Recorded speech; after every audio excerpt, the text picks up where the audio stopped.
Tommy Fury. The first time they faced off was in February 2023 under the lights of Saudi Arabia, and even though Tommy Fury won by split decision, that night didn't crush Jake Paul. On the contrary, it proved that the influencer-turned-boxer had the level to go 8 rounds against an undefeated professional fighter from a historic English boxing family. In that fight, Jake didn't look ridiculous. He even knocked Tommy down in the 8th round with a left jab that seemed harmless on paper, but revealed a key point for the upcoming rematch. If Paul can cause a knockdown with that kind of punch, he's not far from building a win on more solid foundations. Since that first bout, Jake has continued to professionalize, surrounding himself with the best and analyzing his defensive shortcomings. He's also working on strengthening his footing and combinations, especially to the body, while Tommy remains in a gray area where he seems neither to be progressing nor truly asserting himself in the division he claims to belong to. Tommy Fury has style, he moves well, but his biggest flaw remains his lack of offensive urgency and his shaky handling of pressure.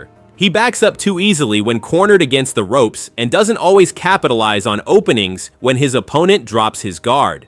Jake today is a more disciplined and patient boxer. He no longer tries to end the fight with one punch like he did at the beginning. He builds, he paces, he learns. If he enters a rematch against Tommy Fury with a structured plan and more mature pace management, he can definitely make the difference, especially if Tommy doesn't show major evolution by then. It would also be a strong symbol, that of a mocked outsider coming back to beat the brother of a reigning world champion in his own sport and on his own turf. It would be the ultimate proof that Jake Paul isn't just a marketing experiment, but truly a product of modern boxing who has absorbed its codes and turned them into concrete results.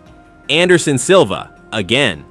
When Jake Paul faced Anderson Silva in October 2022, the whole world thought the YouTuber would hit his ceiling because Silva is an MMA monument, a martial artist who dominated the cage for over 10 years and even impressed boxing purists by beating Julio Chavez Jr. Yet that night, Jake held his own against the legend. He boxed with patience, didn't rush, and even knocked Silva down in the final round, earning a points victory few thought possible before the fight. But what makes the idea of a rematch even more credible now is the time factor, because Silva is now 49 years old, and every passing month takes the Spider further from his prime. Even if his talent remains intact, his body no longer follows like before, and those pinpoint counterattacks that built his reputation would become less sharp against a younger, fresher, more active boxer. Jake Paul has since gained in discipline. He's surrounded himself with better sparring partners, improved his footwork, and above all, gained confidence because beating Silva gave him the legitimacy he had been seeking since his boxing debut.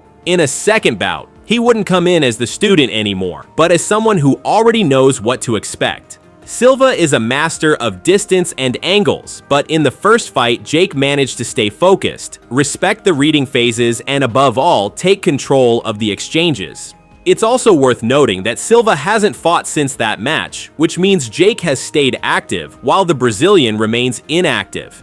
And in boxing, that factor counts double, especially at that age, and against a young opponent who hits harder than people think. Gabe Rosado. There's one thing no one can take away from Gabe Rosado: his courage. He's faced the killers of his generation, often walking away bloodied, but always standing and ready to return. We're talking about fighters like Gennady Golovkin, David Lemieux, Jermell Charlo, or Jaime Munguia, often taken on short notice. Today, at 38 years old, Rosado is a veteran showing the marks of time. He has racked up 16 losses. His chin is still solid, but his legs are no longer fresh. If his reactivity isn't what it used to be, it's especially his punch volume that has dropped off the most from his best years. Jake Paul has the advantage in size, reach, freshness, and momentum. He trains like a professional, prepares his fights over several months, and comes in with a game plan. He also listens carefully to all his coaches, which might be enough to diffuse Rosado's attacks and grind out rounds without taking too many risks. Some might say Rosado's experience could bother Jake, that he could rough him up on the inside, that he knows how to survive in a dogfight.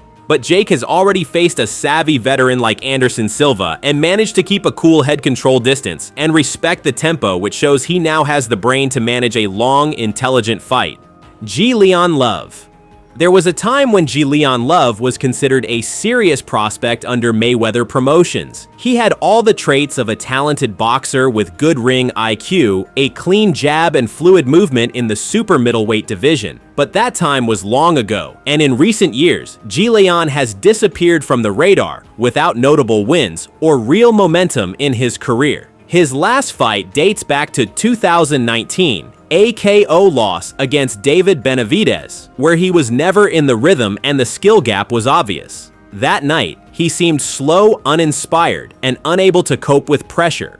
A turning point, because since then, Love hasn't returned to the ring in official competition, leaving his career in limbo as his name gradually faded from conversation. Against an active, trained, and determined Jake Paul, that inactivity would weigh heavily because boxing doesn't forgive absence, and Gleon would need a weight cut and high pace to even hope to compete. But he no longer seems to be in that mindset, and physically, he seems disconnected from his ambitions. On paper, Gleon has better technique, but in the ring, freshness counts just as much as experience. And today, there's no contest. Jake Paul is physically readier, mentally sharper, and more invested in his progression. Love has never had an iron chin. He's been stopped several times in his career, and against a Jake who punches harder than his record suggests things could go south quickly, especially if the fight has high stakes and a fast pace, because the media pressure would be massive and Jake has already been through that multiple times. Julio Chavez Jr. It's hard to carry a name as legendary as Julio Cesar Chavez. When your father is a global idol and a sacred figure in Mexican boxing and every punch you throw is compared to the man with 107 wins, it's hard to exist. Julio Jr. was never his father, and despite a few flashes of talent, he often disappointed. Middleweight world champion in 2011 after beating Sebastian Zbik, he seemed on the right track, but his lack of discipline, questionable lifestyle, and inconsistent motivation slowed his progress.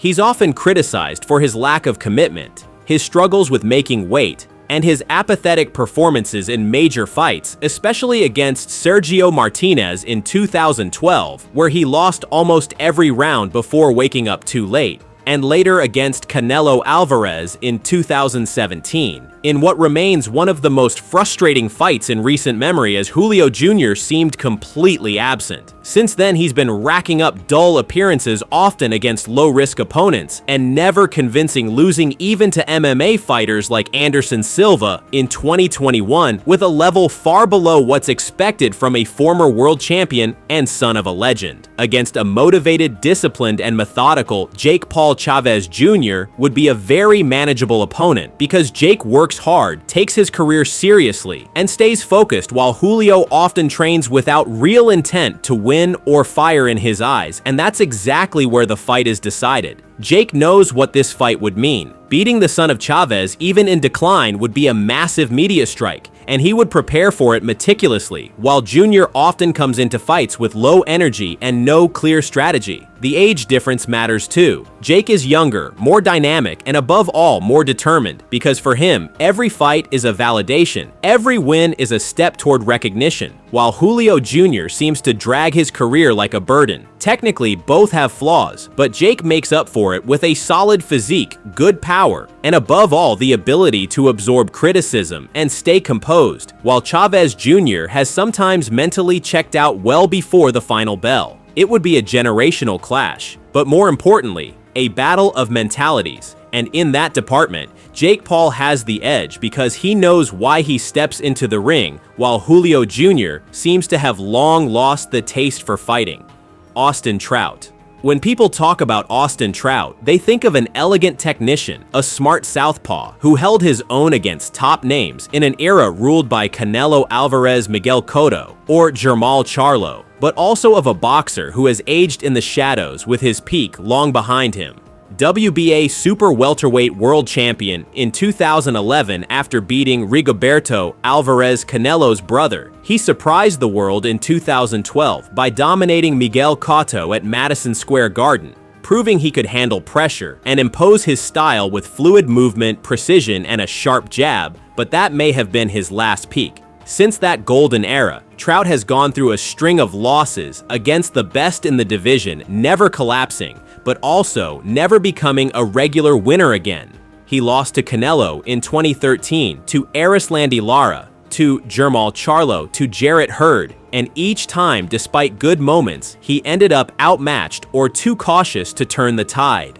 At 38 years old and after more than 15 years in the game, Trout has also changed weight classes, recently fighting at lower divisions like welterweight, which could be a crucial factor if a fight with Jake Paul happens, since Jake naturally boxes around 185 pounds with more physical power than Trout has faced in recent years. Moreover, Trout has never been a heavy puncher, which makes him vulnerable in a fight against a younger, bigger, more aggressive opponent like Jake Paul, who has developed a solid right hand and the ability to press when his opponent starts to doubt.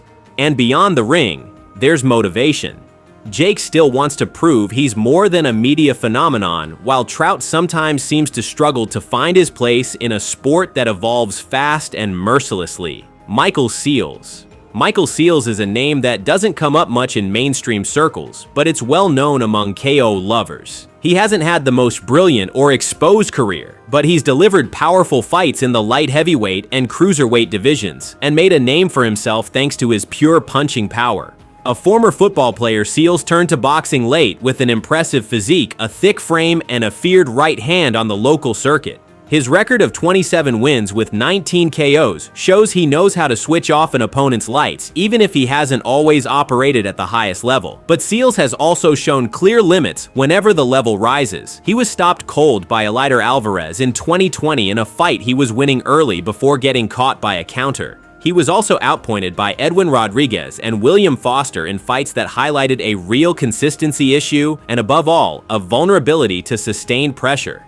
Jake Paul could capitalize on that. Despite his lack of experience, he's able to keep a steady pace and derail fighters more powerful than him, but less well-conditioned. Like Seals, Jake showed against Anderson Silva and Tyron Woodley that he knows how to take shots, stay patient, and strike at the right time, which could be decisive against a puncher like Seals, who doesn't like being backed up. Another factor in Jake's favor is Seals' cardio, which often fades after the first 3 rounds. He relies heavily on his heavy shots, and when his opponent stays standing, his boxing becomes more predictable, less fluid, and much more fragile. Jake, on the other hand, seems to manage distance better, and the deeper the fight goes, the more dangerous he gets, because he stays sharp while his opponents slow down.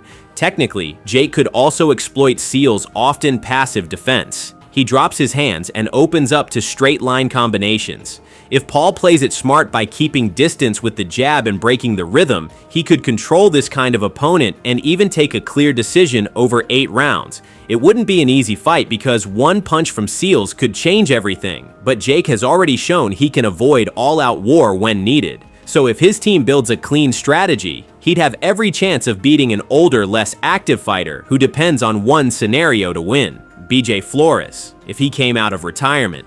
BJ Flores is a respected figure in heavyweight boxing, a veteran who knows the ring inside out and even coached Jake Paul. But today, if he decided to step back into the ring, it wouldn't be the same story as 10 years ago. Flores had a solid career with fights against top names, but he's now far past his prime. Weight and age weigh heavily on him. At this point, he clearly lacks the speed and freshness needed to keep up with an active fighter like Jake. Jake, for his part, has continued to work on his game-build endurance and develop his ring IQ. His natural quickness and tactical intelligence would be serious assets against a slower and less alert Flores. Imagine that face-off, the mentor versus the student, the veteran against the newcomer shaking up the rules. A duel full of history and challenge where Jake could not only prove his growth, but also affirm his status in the heavyweight division. For Jake, beating a fighter like BJ Flores, even out of retirement, would be a huge achievement that boosts his credibility among purists and confirms that his work and discipline aren't to be underestimated. A fight with Flores would be both a personal challenge and a captivating show where speed, tactics, and mentality would be at the heart of the action. Jake holds all the cards to turn this matchup into a memorable moment in his career.